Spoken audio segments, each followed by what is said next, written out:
Ishte kujtoj 24 marsin vitit 1999 dhe në moshën që kisha sigurisht që nuk isha shumë i sigur që çfarë po ndodhte, megjithatë ndjeja gëzimin cilin e shprenin njerëzit rreth rrotull meje. Megjithatë gëzimi ishte përzierë me frikë në një farë forme. Unë isha në Gjakov në atë kohë dhe është nata kur u dogj e gjithë pjesa e vjetër e qytetit Gjakovës. Kishte flakë ty gjithandej. Unë e thash që gëzimi ishte, por edhe një farë forme edhe frika. Gëzimi që intervenoi NATO e frika që çfarë do të ndodhte me gjithë ne. Megjithatë, ndjenjat tona individuale sigurisht që kanë rëndësi, por në një farë forme ne do donim sot të flisnim për ndjenjat, se si janë ndjer, çfarë kanë menduar, si do të vepronin më pas me një njeri i cili është një nga ata që kanë luftuar për të çliruar këtë vend. Në studio kam generalin e ushtrisë qëllimtare të Kosovës, zotin Hakim Qeku. Mirë se erdhe. Mirë se gjete. Më të vërtetë është shumë rëndësishme edhe për mua dhe për gjithë shikuesit besoj të dim se cilat ishin ndjenjat tuaja në atë ditë.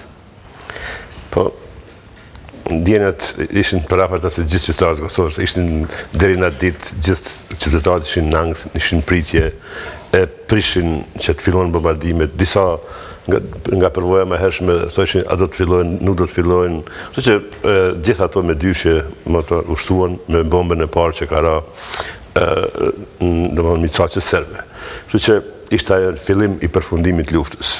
Ishte ajo realizim i një qëllimi strategjik të ushtrisë shqiptare të Kosovës që të vi deri të fitojmë mbështetjen e faktorit ndërkombëtar, konkretisht NATO-s, dhe me ndihmën e tyre ta përmbyllim luftën tonë, kauzën tonë për lirinë e vendit tonë. Kështu që, sidomos këtë ditë kur jemi duke verifiku veteranët, kur është temë lufta, kur është temë UÇK-ja, numri veteranëve, mënyra luftës, shpesh herë hasin disa komente, jo s'keni qenat shumë, jo s'keni pas strategji konkrete, s'keni pas doktrinë konkrete. Unë e pyetëm edhe tash edhe publikisht, edhe si përgjegjës në të kohë për ushtria shqiptare të Kosovës ka pas që nga fillimi strategjinë ushtarake dhe doktrinën ushtarake në fillim. Pa më dësti, po e thëmë, jem njeri për e tyri që ka hartu këtë strategji. Në atë kohë, edhe sa isha si oficer i ushtrisë kroate, kam qenë në rjedha dhe në organizim mu përket. Dhe njëra prej përcaktimeve strategjike ka qenë që do të bëjnë çmos që me luftën tonë pastër, me luftën e drejtë, me aktivitetet tona diplomatike, ta fitojmë prekrahjen ndërkombëtare, ta fitojmë NATO në anën tonë, sepse NATO filloi qysh herët të kyçet në problemin e Kosovës. Doktrina tjetër, doktrina ka qenë që lufta zhvillohet me faza, nga lufta gyrile deri te faza manovruese ku do t'i krijojmë brigadat të rregullta në zonat operative, deri te lufta përfundimtare. Dhe me bombën e parë, ne ashtu e vlerësonim, udhëhesë që kemi qenë atë kohë luftës që u arritën këto dy synime. Filloi faza përfundimtare për shirimin e Kosovës, lufta frontale jemi në prag të saj, dhe u jetësua partneriteti dhe mbështetja që dëshironim e kërkonim nga faktori ndërkombëtar. Gjitha kjo është arritur në sajët e përpjekjeve tona, seriozitetit ton, edhe në Rambuje, edhe këtu në teren, edhe gjitha ato rezultuan me një gjatir dhe ishte, dhe më thonë, kjo ndjenë, filloi përfundimi i luftës. Ky ishte përfundimi i gjithë neve që e komentonim atë natë bombën e parë që ka ra. Dhe sigurisht duke u bazuar në ato që thash në fillim, duke u bazuar në ndjenjat e mia personale në atë kohë, mund të them si një konstatim personal se forcat serbe sikur u lemeritën në një farë forme, edhe me ndërhyrjen në NATO-s dhe më pas të i kaluan ndoshta çdo lloj humaniteti duke ushtruar dhunë, duke intensifikuar dhunën që ushtronin mbi shqiptarët, por në raport me këtë, çfarë i ngarkonte ushtria qëllimtare e Kosovës vetës që të reagonte më tepër, si ishin veprimet pikërisht në këtë kohë? Ne në atë kohë përputhem me situatën, normal si çdo ushtarak si bën çdo ushtri rregullt, e shqyrton situatën dhe merr veprime konkrete. Ne u bëm gati atëherë për fazën përfundimtare që besojshim se do të çojë deri ndërhyrja e forcave të NATO-s, forcave toksore. Bëm riorganizime në ushtrinë shqiptare të Kosovës. Do të thonë, krijuam njësi gradise në për zona, krijuam gardën kombëtare të Kosovës, krijuam një shtab përgjithshëm udhëheqjen politike, Ministrinë e Mbrojtjes, ndrum taktikën e veprimit, nuk ishim të fokusuar që të ruajmë pozicionin konkret në një breg apo dikun, po të ruajmë substancën e UÇK-s, të krijojmë njësi manovruese të shpejta, batalionet, ashtu i quajtur në batalionet gardiste, nivel zone dhe nivel UÇK gardën kombëtare, e bëjmë unifikimin e faktorit ushtarak në atë kohë, domthonë që ishin disa njësi nga Shqipëria që ju referoheshin një strukturë tjetër, u bë unifikimin e faktorit të ushtarak, edhe politik, edhe vun gjitha njësitë në komandën e shtabit përgjithshëm dhe gjitha këto veprime u përcjellshin me vëmendje nga NATO-ja. Dhe me këto u ndryshoi edhe imazhi i ushtrisë shqiptare të Kosovës, ndryshoi edhe serioziteti me cilin NATO-ja i qasë ushtrisë shqiptare të Kosovës dhe thjesht e cilësoi si forcë relevante në teren. Dhe edhe pse këtë gjë nuk e pranonte në përgjithësi për shkaqe politike, sepse kishte një luftë me Serbinë, një luftë tjetër me Rusinë, faktorin rus në grupin e kontaktit, kështu që po ne ato i dinim dhe këto i kem bisedu. Kur e përmend këto forca serbe si fillun kjo, për këtë fushatën ajrore, mund të bisedohet nga çdo aspekt. Përfundimisht për neve, historikisht, ka qenë shumë e rëndësishme edhe ne do të mbetet në histori si një fushatë të suksesshme dhe NATO-ja me këtë është bë pjesë e lirisë tonë, pjesë e pavarësisë tonë dhe këtë nuk ka kurfar dyshimi. Por, në qoftë se bisedojnë ushtarakt mes veti, atëherë ka një debat tjetër zhvillohet. Unë kam pas rastin, jo që kam qenë dëshmitar, po thuaj se çdo bombe që ka ra këtu, po kam pas rastin të bisedoj me aktorët kryesor, qoftë me ambasadorin Holbrooke, sidomos me generalin Clark, me generalin Jackson, me cilin kam bashkëpunu. Kam pas rastin të jam pjesë disa konferencave, debateve zyrtare, të lexoj analizat të ndryshme, edhe kjo domethënë është një rafsh tjetër i kësaj. Rafshi tjetër është rafshi politik, nëse bisedojnë dy politikanë, se si ka rrjedh bisedat politike në kuadër të grupit të kontaktit, si quhej atëherë me Washingtonin, me bisedat me Miloševićin, etj me Rusinë, etj. Dhe atëherë rafshi human normal që ka qenë edhe një si pretekst i këtij bombardimi. Ka shumë debate, ne këtu kemi qenë, kisha shkurtimisht me thonë, e dim si koha më e vështirë ka qenë. Mbi 1 milion banor, domethënë janë largohen nga vendi. Kemi pas viktima shumë të gjatë gjithë Kosova, u kall, forcat serbe bën krimet pa para në atë kohë. Por ne kemi qenë, këtë kjo ka ndodhur për shkak të doktrinave luftarake të ndryshme. Zdia mund të jemi qartë. Doktrina luftarake serbe apo lindore është të shkatrosh anëmikun dhe mjetet materiale të tjera. Këtë fjali e kinë çdo gjë, në qëllim të luftës së tyre, në qëllimin e betejës, për çdo gjë. Kurse doktrina ushtarake perëndimore e NATO-s është që armikut t'ia shkatrosh vullnetin për të rezistuar, jo ta shkatrosh armikun kundërshtarin vetvetiu. Kështu që këtë Serbia e ka ditë. NATO e ka ditë për planin Patkoj, e ka ditë NATO, e kem ditë edhe ne. Jam njëri për atyre që i pari ka marrë deri te plani Patkoj si oficer kroat, domethënë përmes burimeve të ndryshme dhe disa dashamirë të Kosovës dhe të mitë personal më kanë ofru. Dhe por edhe Miloševići e ka ditë procedurat, veprimet e NATO-s. Kështu që edhe pse kanë filluar bombardimet, ka filluar implementimi i planit Patkoj. Dhe bombardimet kanë filluar me 5 faza. Qëllimi kryesor ka qenë që Miloševići të dorëzohet, mos të rezistojë NATO, jo të goditet, jo të shkatërohet. A qëllimi i serbëve ka qenë që Kosova etnikisht të spastrohet dhe të shkatërohet çdo gjë. Dhe bombardimet kanë filluar jo me aeroplan, kanë filluar me raketa Tomahawk nga deti Adriatik dhe janë goditur caqet e mbrojtjes kundër ajrore, që të neutralizohet mbrojtja kundër ajrore mbi 3000 metra, radar të ndryshëm, bazat ajrore, aeroportet, etj.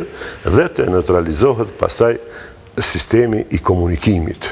Për shembull, postat, nyjet e komunikimit, e dini si bomba parë ka rarë, jo caqet ushtarake, konkrete, jo njësit në teren. Dhe përderisa janë bombardu caqet fiktive të incizuara, për atë arsye kanë qenë edhe goditje shumë precize, aty s'mund me huq, asgjë. Si janë caqe fiktive të incizuara me satelit, janë raketat të udhëhequra, shumë sofistikuara, të gabimi nuk është i mujtën pothuajse. Dhe për atë kohë forcat serbe kanë qenë të lira të veprojnë teren. Faza e dytë, edhe këto Milošević e ka ditë, se duhet marrë vendim politik, apo kaloj, Milošević su dërzu me fazën e parë. Në fazën e dytë, janë goditur shtyllat e sistemit, shtyllat e pushtetit të Miloševićit. Ende jo forcat në teren. Është goditur radio televizioni, është goditur fabrika armeve, fabrika tjera, rafineria naftës, shtyllat kryesore të pushtetit të tij, të furnizoj lufta. Furnizoj lufta, dhe me cilën bajnë ato në pushtet. Prap nuk o dërzu Milošević. Kalojmë atë në fazën e tretë në ato.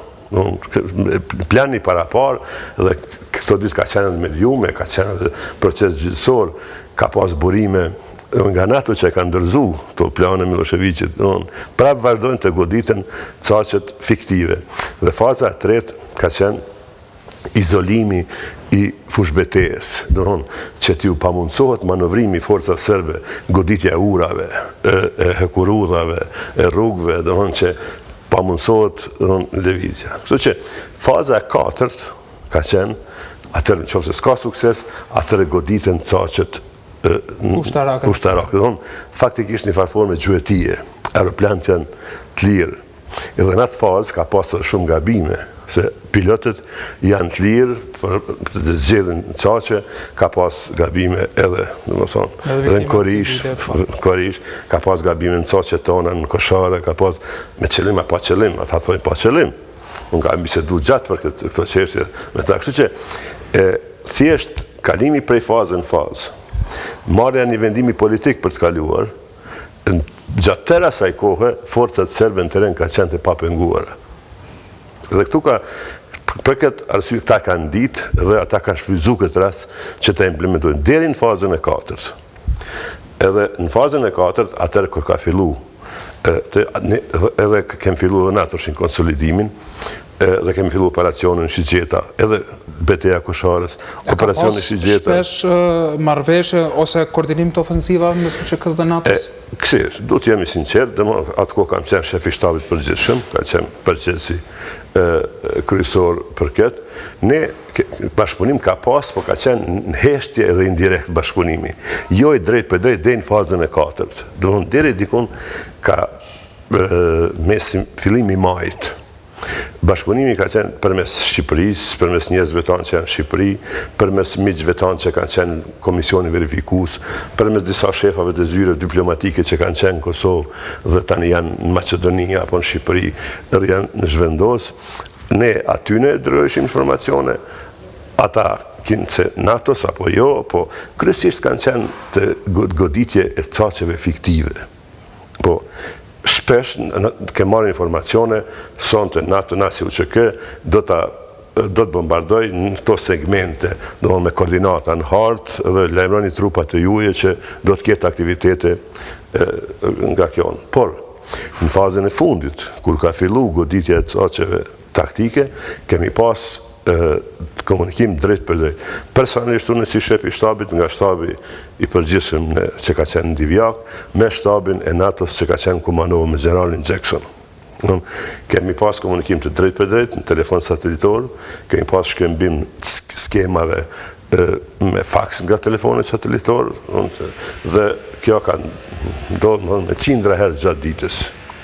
Me qindra herë gjatë ditës. Kem pas raste. Çfarë komunikohej më shumë? Cilat ishin situata, caqet konkrete, domethënë caqet konkrete, ne kem pas atër filloi ofenziva jonë operacioni Shigjeta, një operacion sulmus, dhe edhe për neve për natën Pashtriku ishte pikkyqe, domethënë ne ajo çka do të vinte pas nëse Milošević nuk dorëzohet.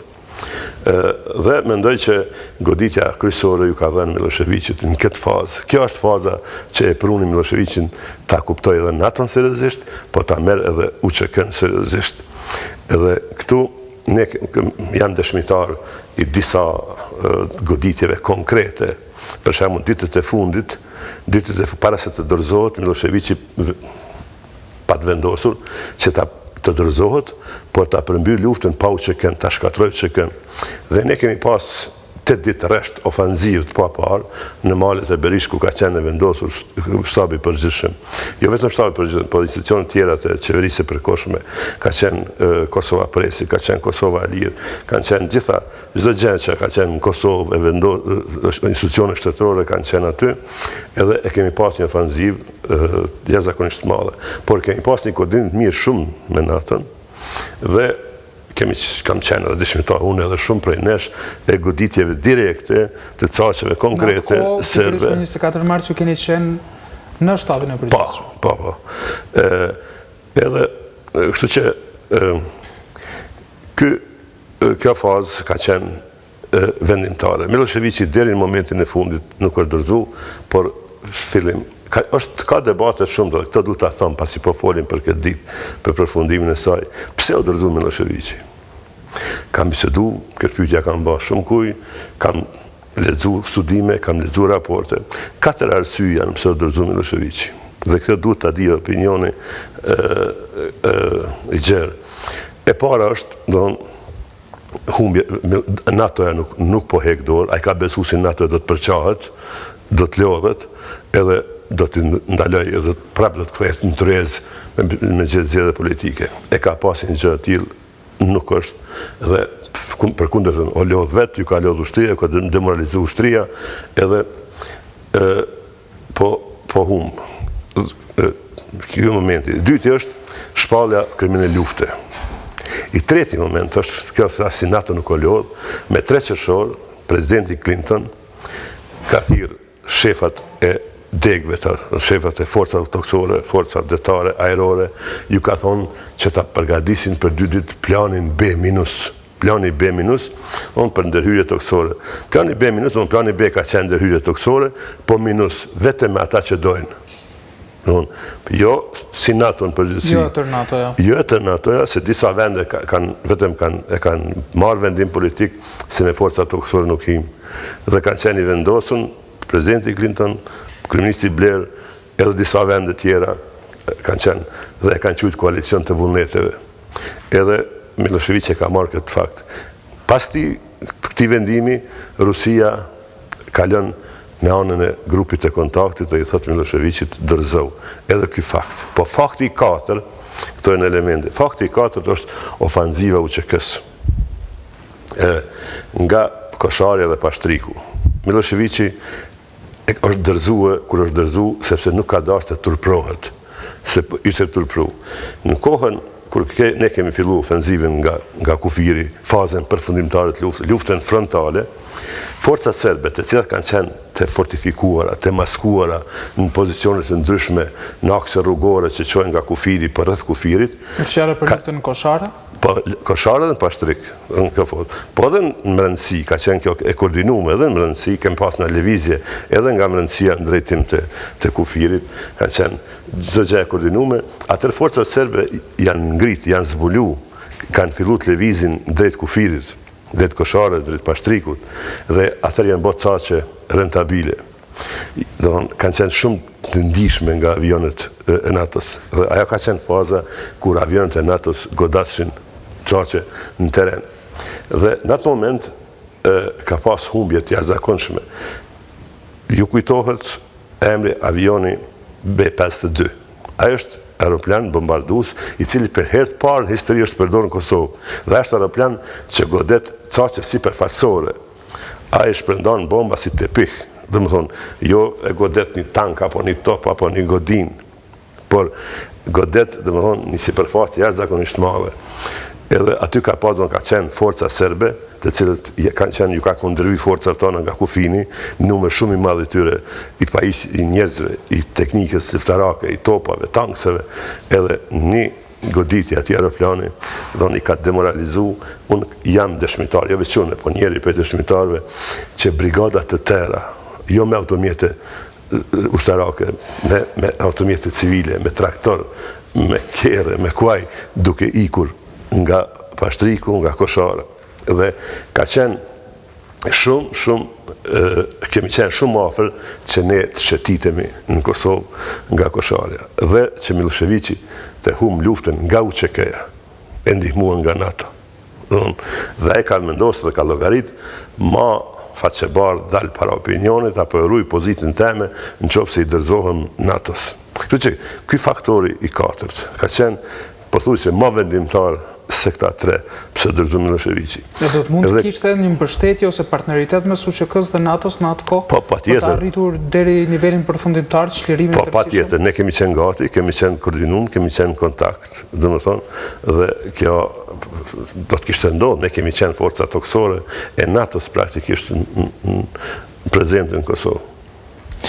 Dhe sigurisht që ndoshta një pjesë e rëndësishme e arsyes pse ka intervenuar NATO, pak e rëndësishme për ne, por është thënë për vjetorin e NATO-s që kishte vitin e kaluar, se është pikërisht lufta e Kosovës, koha kur NATO duhet të tregohej e unisuar dhe një forcë ushtarake funksionale. Ka ndikuar kjo në një farë forme kur e thatë edhe plani B-, jo se cili shtetantar i NATO-s nuk do të hynte në Kosovë? Ka pas ndonjë rast kur për shembull ndonjë shtetantar i NATO-s në ndonjë formë ka punuar kundër interesave tona, kushtimisht po them? Ja, në fillim NATO ka qenë shumë unike. NATO është kyçur herët në luftën e Kosovës, përsërisht diplomacia amerikane, dimërardhjen e Holbrukut edhe takimet e shpeshta Miloševiqit. NATO e ka kërcënuar disa herë Miloševiqin. E ka kërcënuar. NATO ka organizuar ushtrime, forcave ajrore, ushtrime ushtarake të shpeshta, edhe ka dëshmu analistët ushtarake parlamentit që ka dëshmu një paaftësi, një munges uniteti, një munges aftësie që vërtet kur e thot ta bën. Dhe pas Rambojes, Ramboje ju ka ofruar një shans Miloševiqit. Bisedojnë për Kosovën. Edhe Miloševiqi ka vendosur që Kosovën ta fitoj me luftë. Apo do në luft, atër e ke luftën, domethënë. Edhe NATO ka qenë shumë e vendosur dhe shumë unike në këtë drejtim. Por, ka pas vendet NATO-s që kanë edhe raportet ndryshme historike me Serbinë e tjerë në fillim, gjithë kanë qenë unik, pastaj kanë fillu, kur e kanë pas që Miloševiqi s'po dorëzohet, nuk po japin efektin e duhur, kriza po vazhdon, jo vetë që po vazhdon, po thellohet në Kosovë, kanë fillu që të mendojnë për zgjidhje tjera që të heket dorë, kanë deklaruar që nuk do të ketë forca toksore, por asnjëherë ne sot e dimë dhe historia din edhe çdo qytetar i Kosovës e din se kanë qenë Bill Clinton, Tony Blair, domethënë ata dy që kanë nga ky debat i NATO-s, pse qysh NATO po intervenoi në një vend tjetër, në një vend sovran e tjerë, ka lindur atër është adaptuar edhe me iniciativën e kryeministit Blair, është pasuruar doktrina e NATO-s me një doktrinë 3 e NATO-s jashtë artikullit 5 e njoftur në intervjumin NATO, e cila quhet e drejta për të mbrojtur. Një doktrinë e re, domethënë, që thotë që NATO jo vetëm të mbrojë anëtarët e vet, po do t'i mbrojë edhe për arsye humanitare dhe ka vendosur të drejtat e njeriut që janë mbi sovranitetin e një vendit. Edhe duke u bazuar në këtë doktrinë të adoptuar në Kosovë dhe të aprovuar më vonë si pjesë përbërëse e doktrinës luftarake të NATO-s, ka ndodhur bombardimet në Libi, NATO-s. Pa asnjë hezitim, pa asnjë debat, domethënë se është doktrinë e që filloi këtu. Po, se filloi këtu. Duke bazuar në gjitha këto që i thuani dhe që jeni kaq i sigurt për këto që thuani për NATO intervenimin në Kosovë, a do thotë kjo se ju e keni ditur më përpara si shef i shtabit përgjithshëm të UÇK-s se kur do të filloj ofanziva e bombardimeve? Ka pas, thash, ne kemi pas shumë miq, dashamir, shumë që lajmëronin diken prej nesh, që po nesër, sot, sonte, mas 2 ditëve, e tjerë. Po kjo ditë atëherë zyrtarisht kur sekretari generali NATO Solana i ka dhënë urdhër komandantit generalit Clark që të filloj bombardimet, të filloj implementimin e planit operacionin. Kështu që atëherë ditë zyrtarisht gjitha këto ka qenë pritje, spekulime, ankthë dhe nuk kur do që pretendon se ka ditë orën edhe momentin gabon, se ato informata janë shumë në luftë, në betej, elementi befasi është elementi kryesor. Befasia edhe zgjidhet edhe momenti, edhe koha, edhe vendi, edhe caku, ku do të krijosh një befasi sa më të madhe. Edhe befasia krijon huti, krijon çrregullim, krijon dobësim të kundërshtarit për të rezistuar. Dhe kjo ditë mund cilësohet me siguri më të madhe si një nga ditët më të rëndësishme në zhvillimin e luftës së Kosovës. Ne, historia jonë e re është e pasuruar shumë me ngjarje të shumta, me data të shumta, me emra të shumt, por padyshim se 24 marsi do të jetë gjithmonë një ditë e shënuar në historinë tonë. Zoti Qeko, faleminderit shumë që erdhe sot. Faleminderit që ma kujtuat, jo dhe mu këtë ditë. Është e rëndësishme që të dëgjojmë ndonjëherë dhe rrëfimet tuaja pikërisht nga personat që kanë qenë të angazhuar për cilësimin e Kosovës. Faleminderit. Faleminderit.